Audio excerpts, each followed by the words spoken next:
ये जो रेसिपी है बिल्कुल आपको पुराने ज़माने में लेके चली गई, जहाँ से हम सिलवटना पे चटनी और मसाला पीसते थे, वही तरीका आज आज़माया है।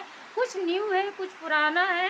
सिलवटना पर चटनी पीसने के बाद हमने न्यू और पुराने 2 तरीके मिक्स किए और देखिए यहाँ पर बिना छौंके, बिना तेल, एक भी बूंद तेल की ज़रूरत नहीं पड़ी, बना है बैंगन का भरता।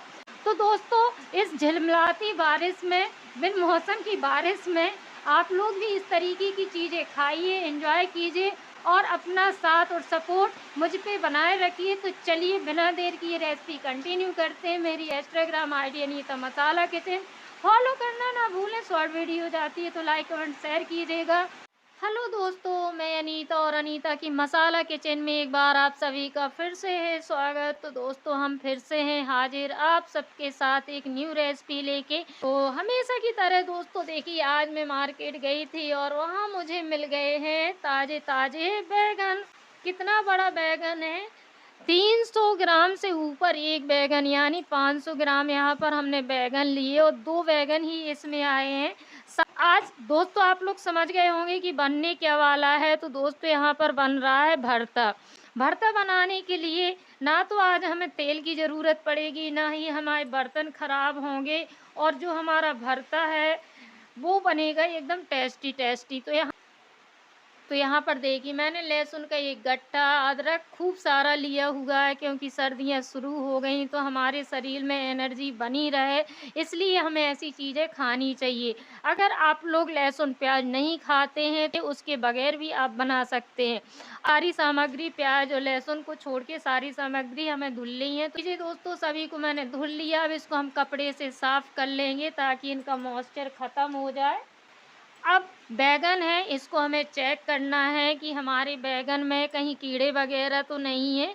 तो यहाँ थोड़ी-थोड़ी सा इस तरीके से अगर कट लगाएँगे और इसको ऐसे करके देखेंगे तो आप देख पाएँगे कि बैगन एकदम साफ़ है। और बैगन को दूसरा और तरीका होता है, जब भी आप बैगन लें आप इसको देख लें कि इसमें कहीं छोटे-छोटे छेद वगैरह तो नहीं दिखाई दे रहे, होल तो नहीं है। तो देखिए एक भी बैगन में होल नहीं है। अगर होल नहीं है तो फिर कीड़ा निकलने के चांस कम होते हैं।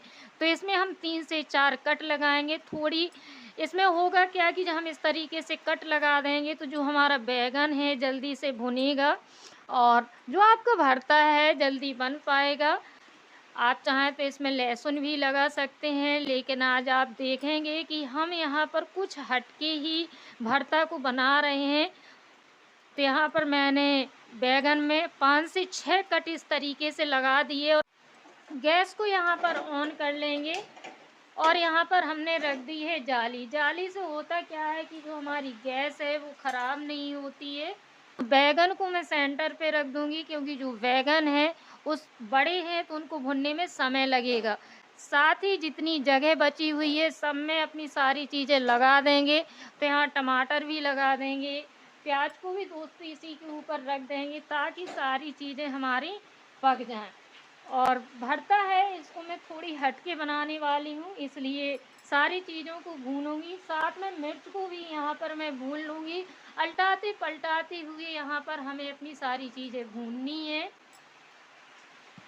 भुनने में जितना समय लगेगा वो ही हमारा समय है। इसके बाद जो आपका भरता है हम देसी स्टाइल में बनाएंगे। दोस्तों पैसे तो इस भरते को मतलब बैगन को आग में भून के लोग बनाते थे, जो हमारी दादी नानी, दोस्तों दादी नानी क्या, मैंने स्वयं बनाया है। 2005 के बाद हम लोगों ने गैस का यूज किया, उससे पहले हम लोग चूल्हे में ही खाना बनाते थे। तो भाई मैंने तो बनाया है बचपन से लेके काफ़ी उम्र तक बनाया, 19 से 20 साल तक। तो मुझे तो आदत है, और आदत के साथ साथ दोस्तों अगर मैं कहूँ तो जो चूल्हे का खाना होता है गैस की अपेक्षा बहुत टेस्टी लगता है, और गैस की अपेक्षा चूल्हे में खाना जल्दी भी बनता है। देखेंगे तो जो हमारी मिर्च है वो भुन गई है, देखिए निकाल के इसको रखते जाएंगे। लहसुन को मैंने इस तरीके से चमेटे में पकड़ लिया। इसका रीज़न है कि लहसुन को उल्टाना पलटाना पड़ेगा, नहीं लहसुन है अंदर जल जाएगा। और किसने किसने दोस्तों बचपन में भुने हुए लहसुन को खाया है, बहुत टेस्टी लगता है। आप इसको इसी तरीके से भी खा सकते हैं। लहसुन भुन गया तो देखिए दोस्तों, लगभग जो हमारे टमाटर हैं वो भी पक गए और प्याज को हम साइड में जानबूझ के रख रहे हैं क्योंकि प्याज को सॉफ्ट होने में समय लगता है। अगर हमने इसको ज़्यादा हीट में रख दिया तो छिलके तो इसके जल जाएंगे, लेकिन प्याज अंदर तक नहीं पकेगी। और दोस्तों, आप लोगों ने अगर प्याज भी नहीं खाई है भुनी हुई तो एक बार आप भून के ज़रूर खाइए। प्याज का एक टेस्ट होता है। और जब मैं बचपन में छोटी थी, गांव में ही रहा करती थी, उस समय सर्दियों में आग जलाते ना, तो हमारे यहाँ उसको कौड़ा बोलते हैं। इनमें खोद के और फिर उसको जलाया जाता है। फिर आसपास सभी लोग बैठ जाते हैं घर फैमिली के, और वहीं बैठ के खाना खाते बातें करते। तो दोस्तों, उस समय मेरी दादी थी, मैं उनके साथ बैठ के प्याज को भून के बहुत खाया करती थी और इसकी वजह से मेरी डांट भी बहुत पड़ती थी। तो बिल्कुल एकदम सॉफ्ट बैगन भूनना है। प्याज हमारी भुन गई, देखिए सॉफ्ट हो गई है। दोस्तों, यहाँ पर जो चीज़ें हमारी पहले भुन गई थी उनको हम छीलना शुरू कर देंगे।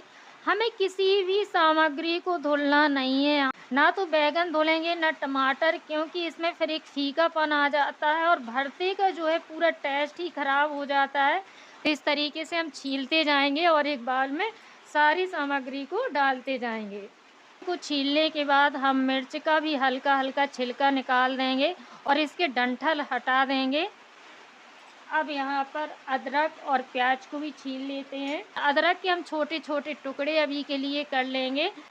तो देखिए, हमारी जो प्याज है अंदर तक इसका कलर चेंज हुआ अच्छे से और अच्छे से पक गई है। तो यहाँ पर देखिए, हम अपना वही पुरानी चीज़ लेके आए, ये है सिलबट्टा। यहाँ पर हम जो चटनी है सिलबट्टा पे पीसेंगे।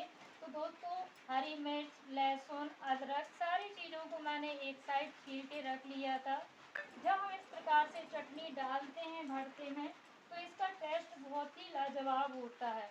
3 से 4 पिंच हींग जरूर डालेंगे, थोड़ी सा जीरा भी डाल देंगे, जीरा साथ ही में टेस्ट के अकॉर्डिंग अभी नमक भी इसमें डाल देंगे। तो यहाँ पर हम 1 चम्मच नमक ले रहे हैं, आप अपने टेस्ट के अकॉर्डिंग डालिएगा। और अब इसको पीसना शुरू करते हैं। भुनी हुई चीज़ें हैं तो बिल्कुल एकदम अच्छे से जल्दी से पिस जाएंगी। इसको कड़े हाथों से दबाते हुए और इस तरीके से पीस लेंगे। और बहुत फाइन इसको नहीं पीसा जाता है, थोड़ी सा इसमें ऐसा ऊपर वाला फ्लेवर चाहिए है। तो लीजिए, सारी चीज़ें हमारी पिस गई, एक बूंद पानी इसमें हम डाला नहीं गया और कुछ इस तरीके से पीसा है, बहुत फाइन नहीं पीसना है। आप चाहें तो इसको मिक्सर में भी पीस सकते हैं। यहाँ पर मैंने बैगन वगैरह सभी छील लिए थे। अब इसको हम चेक कर लेते हैं कि बैगन में कीड़ा तो नहीं है। तो देखिए, जो हमारा बैगन है एकदम क्लियर है। और बैगन को चेक करने का तरीका वही है कि आप पहले से ही चेक करके इसको लेना। अब जो टमाटर वगैरह हैं, या तो आप इनको इस तरीके से हाथ से मैश कर लीजिए, नहीं तो फिर कट कर लीजिए। अगर आपके टमाटर अच्छे से सॉफ्ट हुए हैं तो ऐसे ही मैश हो जाएंगे।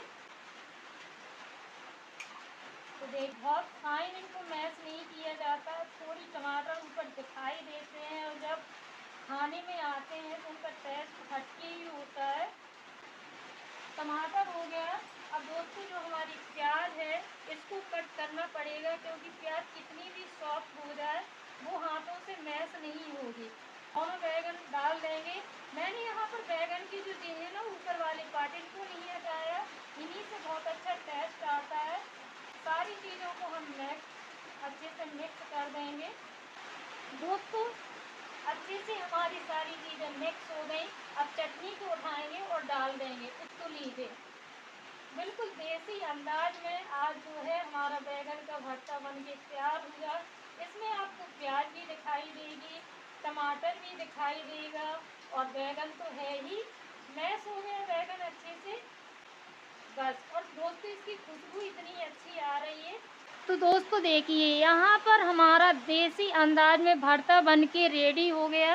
अब आप इसको गर्मा गर्म अगर पानी वाली रोटी के साथ खाएंगे ना तो मज़ा ही आ जाएगा। या आप डेली यूज वाली रोटी में भी खा सकते हैं, एकदम सभी चीज़ें आपको ऊपर तक दिखाई देंगी और सच में बहुत टेस्टी बना होगा। तो चलिए दोस्तों, आज की रेसिपी आप लोगों को अगर ज़रा-सी भी पसंद आई हो, तो लाइक, कमेंट, शेयर ज़रूर कीजिएगा। मिलेंगे नेक्स्ट रेसिपी में, तब तक आप लोग स्वस्थ रहें, खुश रहें, अपना और अपनी फैमिली का ख़्याल रखें। अनीता आप सबका दिल से धन्यवाद करती है। Thank you.